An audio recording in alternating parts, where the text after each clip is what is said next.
আজ 16 ডিসেম্বর বাঙালি জাতির জীবনের এক গৌরবের সূর্যোদয়, জাতির ইতিহাসের এক অনিন্দ মহেন্দ্রক্ষণ। দীর্ঘ 9 মাসের চরম আত্মত্যাগ ও রক্তক্ষয়ী যুদ্ধের পর বিশ্ব মানচিত্রে বাংলাদেশ নামক একটি স্বাধীন ও সার্বভৌম রাষ্ট্র হিসেবে আমাদের প্রতিষ্ঠা লাভের দিন আজ। আজ সেই মহান বিজয় দিবস। শুরুতেই আমি শ্রদ্ধা ভরে স্মরণ করছি মহান স্বাধীনতা যুদ্ধের বীর শহীদদের, স্মরণ করছি বীরাঙ্গনা মা বোনদের, যাদের ত্যাগ ও রক্তের বিনিময়ে আমরা অর্জন করেছি স্বাধীন সার্বভৌম ভূখণ্ড। শ্রদ্ধা ভরে স্মরণ করছি 2024 সালে গণ অভ্যুত্থানের শহীদ এবং আহত জুলাই যোদ্ধাদের, যাদের ত্যাগের বিনিময়ে আমরা বৈষম্য মুক্ত বাংলাদেশের নতুন পথ খুঁজে পেয়েছি। শ্রদ্ধেয় বীর মুক্তিযোদ্ধাবৃন্দ, এই দিনটি আপনাদের জন্য। আপনারা জাতির শ্রেষ্ঠ সন্তান। আপনাদের শত সহস্র ত্যাগ তিতিক্ষার ফলে আজ আমরা পেয়েছি এই লাল সবুজের পতাকা, এই স্বাধীন দেশের মাটি। আপনারা আমাদের জীবনের শ্রেষ্ঠতম সময়ে জীবন বাজি রেখে আপনাদের জীবনের শ্রেষ্ঠতম সময়ে জীবন বাজি রেখে যুদ্ধে ঝাঁপিয়ে পড়েছিলেন বলেই বিজয় এসেছে।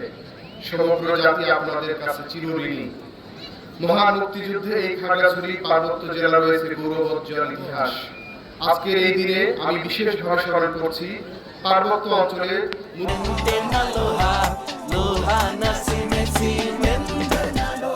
মুক্তিযুদ্ধে অংশগ্রহণকারী সকল বীর মুক্তিযোদ্ধাকে, যাদের সাহস ও ত্যাগ অবিস্মরণীয়।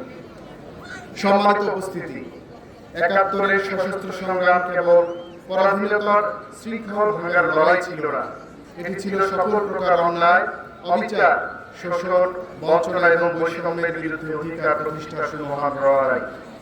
আমাদের মুক্তিযুদ্ধের মূল লক্ষ্য ছিল রাজনৈতিক স্বাধীনতার ভিত্তি তৈরির মাধ্যমে অর্থনৈতিক স্বাধীনতা, সকলের সমমর্যাদা এবং সর্বত্র ন্যায় বিচার নিশ্চিত করা। 52 ভাষা আন্দোলন থেকে শুরু করে 71-এর রক্তক্ষয়ী সংগ্রাম, প্রতিটি পদক্ষেপ ছিল একটি বৈষম্যমুক্ত স্বাধীন মাতৃভূমি গড়ার স্বপ্ন। প্রিয় খাগড়াছড়িবাসী, মহান বিজয় দিবস উদযাপন করার মাধ্যমে আমরা যেমন আমাদের স্বাধীন সত্তাকে উদযাপন করি, ঠিক তেমনি শহীদদের প্রতি শ্রদ্ধা প্রদর্শন করে থাকি। আমাদের সকলেরই উচিত এই দিনটিতে দেশ গড়ার অঙ্গীকার পুনর্ব্যক্ত করা। এই মহান দিনে আমাদের অঙ্গীকার হোক মুক্তিযুদ্ধের মূল মন্ত্রকে ধারণ করে আমরা খাগড়াছড়ি জেলাকে সকল প্রকার বৈষম্য থেকে মুক্ত করব।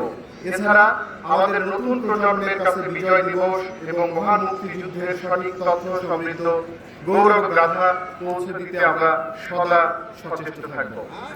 আসুন আমরা সকলে ঐক্যবদ্ধভাবে আগামী প্রজন্মের জন্য একটি বৈষম্যমুক্ত, উন্নত এবং সমৃদ্ধ বাংলাদেশ বিনির্মাণ করি।